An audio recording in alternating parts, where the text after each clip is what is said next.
اور اس طرح سے نہیں ہے کہ ہم اس کو اپنا اتنا سر پہ چڑھا لیں کہ سمجھے بس دجال آ گیا تو کیا ہو گیا. یعنی وہ ایک اللہ کی طرف سے آزمائش ہوگی ہم سب کے لیے, ایک بہت بڑا ٹیسٹ ہوگا, ایک بہت بڑا فتنہ ہوگا. لیکن کبھی بھی انسان کو یہ نہیں سوچنا چاہیے کہ پاور ساری اس کے ہاتھ میں نہیں. اللہ سبحانہ و تعالیٰ جو ہے القوی ہے, اللہ تعالیٰ جو ہے وہ ہر چیز پر قادر ہے. تو جس طرح سے اللہ تعالیٰ نے شیطان کو بھی لوگوں کے ٹیسٹ کے لیے بھیجا, بالکل اسی طرح سے المسیح دجال جو ہے وہ بھی ایک آزمائش ہے, ایک امتحان ہے بلیورز کے لیے. اور ایسا امتحان ہے جس کے بارے میں نبی کریم صلی اللہ علیہ وسلم ارشاد فرماتے ہیں کہ کوئی نبی ایسا نہیں گزرا سوائے اس کے کہ اس نے اپنی قوم کو المسیح دجال کے فتنے کے بارے میں نہ بتایا ہو. اور آپ صلی اللہ علیہ وسلم نے یہ بات ارشاد فرمائی کہ کوئی فتنہ اتنا بڑا نہیں ہے آدم علیہ السلام سے لے کر قیامت کے دن تک جو کہ المسیح دجال کے فتنے سے زیادہ بڑا ہو. جہاں تک المسیح دجال کی ڈسکرپشن کی بات آتی ہے تو اس کی کمپلیکشن جو ہے وہ فیئرش کمپلیکشن ہے, ریڈش کہہ لیں آپ کی, اس کی سکن ٹون ہے. اس کے علاوہ یہ کہ اس کی جو بلڈ ہے وہ بہت بڑی اور ایک بلکی فزیک ہے.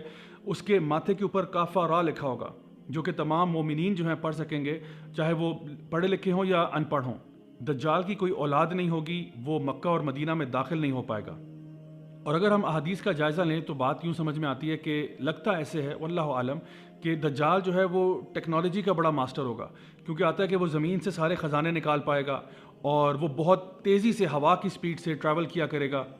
اور یہ بھی کہ وہ ایک شخص کے والدین کو لگے گا ایسے کہ دوبارہ زندہ کر دیا, لیکن اصل میں وہ اس کے والدین نہیں ہوں گے, کیونکہ ہم یہ بات جانتے ہیں کہ جو ایک دفعہ مر گیا وہ واپس نہیں آ سکتا.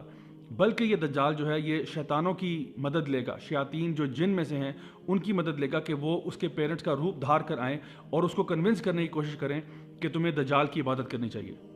دجال کا مطلب ہی جھوٹا ہے, امپوسٹر, لائر, ڈیسیور, وہ جو لوگوں کو دھوکہ دینے والا, فریب دینے والا.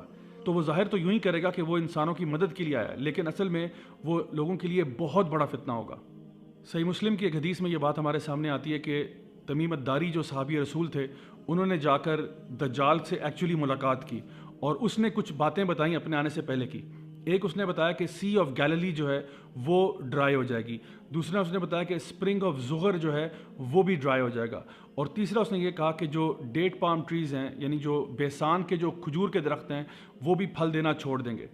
آج جتنی میری ریسرچ ہے اس کے مطابق یہ تقریباً ساری چیزیں ہوتی نظر آ رہی ہیں. اسپرنگ آف زغر مجھے نہیں معلوم اب کہاں پر ہے, کیونکہ جتنا بھی اس کے بارے میں آپ سرچ کریں مجھے تو انفارمیشن نہیں مل پائی, شاید وہ چشمہ ختم ہو چکا ہے. جہاں تک سی آف گیلیلی کی یا لیک ٹائبیریس کی بات ہے اس کا پانی کانسٹنٹلی ڈپلیٹ کرتا چلا جا رہا ہے. اور رہی بات ڈیٹ پام ٹریز آف بیسان کی, تو اس کے بارے میں بھی کچھ ریسرچ پیپرز اویلیبل ہیں کہ وہاں پہ جو ٹری پاپولیشن ہے کتنی بری طرح سے وہ افیکٹ ہو رہی ہے, بیکاز لوگ اس کو کاٹ رہے ہیں اور اس میں کچھ انفیکشن ڈیولپ ہو رہی ہے. نبی کریم صلی اللہ علیہ وسلم نے یہ بات بھی ارشاد فرمائی کہ جب دجال آئے گا تو وہ شام اور بابل کے بیچ میں سے آئے گا, یعنی کہ جو پریزنٹ ڈے سیریا جارڈن کا ایریا ہے وہ اور عراق کے بیچ میں سے جو ایک بیلٹ بنتی ہے وہاں سے کہیں سے وہ نمودار ہوگا جب فرسٹ ٹائم وہ دنیا میں آئے گا. آخر میں یہ کہ دجال کا خاتمہ جو ہے وہ عیسیٰ علیہ السلام کے ہاتھوں ہوگا. عیسیٰ علیہ السلام کو جب دجال دیکھے گا تو لٹرلی وہ پگھل جائے گا. حدیث میں جو الفاظ آتے ہیں وہ یہ ہے کہ اس طرح پگھل جائے گا جیسے نمک پانی میں گھل جاتا ہے, اس طرح سے دجال پگھل جائے گا, کیونکہ اس کے سامنے اللہ تعالیٰ کا ایک نبی اور رسول آ چکا ہے اور جو جھوٹے کا جھوٹ اور فریب ہے وہ اب اس کے آگے ختم ہو جائے گا. Now my dear brothers and sisters, آپ یہ ساری باتیں سننے کے بعد سوچ رہے ہوں گے کہ تو کیا اس کا مطلب ہے کہ دجال آنے والا ہے, کیا اس کا وقت آ چکا ہے؟ اصل جواب یہ ہے واللہ عالم, اللہ بہتر جانتا ہے. لیکن کوئی شخص بھی, چاہے وہ اسرائیل کا ہیلتھ منسٹر ہو یا کوئی اور شخص ہو, وہ حتمی طور پر کبھی بھی نہیں کہہ سکتا کہ جی 3 مہینے بعد یا 4 مہینے بعد یا 5 مہینے بعد دجال آنے والا ہے. اللہ سبحانہ تعالیٰ ہی بہتر جانتے ہیں کہ کب آئے گا, لیکن جب وہ آئے گا بہت بڑا فتنہ ہوگا, بہت بڑا فتنہ ہوگا. تو ہمارے لیے کرنے والے کام کیا ہیں, ان پہ بات کرتے ہیں. تو دجال کے فتنے سے اپنے آپ کو محفوظ رکھنے کے لیے سب سے پہلے تو نبی کریم صلی اللہ علیہ وسلم نے ہمیں ایک دعا سکھائی ہے جو تھوڑی سی سلائٹ ویریشن کے ساتھ مختلف کتابوں میں پائی جاتی ہے. وہ دعا کیا ہے؟ اللہم انی اعوذ بک من عذاب جہنم ومن عذاب القبر ومن فتنۃ المحیا والممات ومن شر فتنۃ المسیح الدجال. اس دعا میں ہم اللہ سبحانہ تعالیٰ سے دعا کر رہے ہیں کہ یا اللہ ہم تیری پناہ میں آتے ہیں جہنم کے عذاب سے, قبر کے عذاب سے, زندگی اور موت کے فتنے سے اور مسیح الدجال کے فتنے سے. یہ وہ دعا ہے جو کہ نبی کریم صلی اللہ علیہ وسلم نے اپنے صحابہ کو یوں سکھائی جیسے ان کو سورہ فاتحہ سکھائی تھی. اور صحابہ کرام رضی اللہ عنہم اجمعین جو ہیں وہ اس دعا کو ہر نماز میں پڑھتے تشہد کے اندر.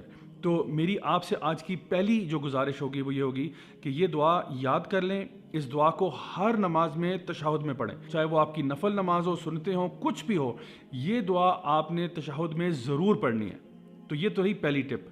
دوسری چیز جو آج کی میں آپ کو بتاؤں گا وہ یہ ہے کہ سورہ الکہف ہمیں ہر جمعے کو پڑھنا چاہیے. آج چونکہ الحمدللہ جمعے کا دن ہے تو اس لیے جمعے کے دن یعنی جمعرات کے ٹائم سے لے کے مغرب سے لے کے جمعے کی مغرب تک آپ سورہ الکہف کی پوری طور پہ تلاوت کریں. انشاءاللہ اس کے بارے میں کیا آتا ہے کہ یہ ایک ہفتے سے لے کے دوسرے ہفتے تک یعنی ایک جمعے سے دوسرے جمعے تک انشاءاللہ آپ کی رہنمائی کرتی ہے, آپ کے لیے ایک لائٹ بن جاتی ہے, آپ کے لیے ایک نور بن جاتی ہے اور انشاءاللہ آپ کو یہ فتنہ آف مسیح دجال سے بھی دور رکھے گی انشاءاللہ. آج کی تیسری اور آخری بات یہ ہے کہ سورہ الکہف کی جو پہلی 10 آیات ہیں ان کو اچھی طرح سے یاد کر لیں, ان کو حفظ کر لیں.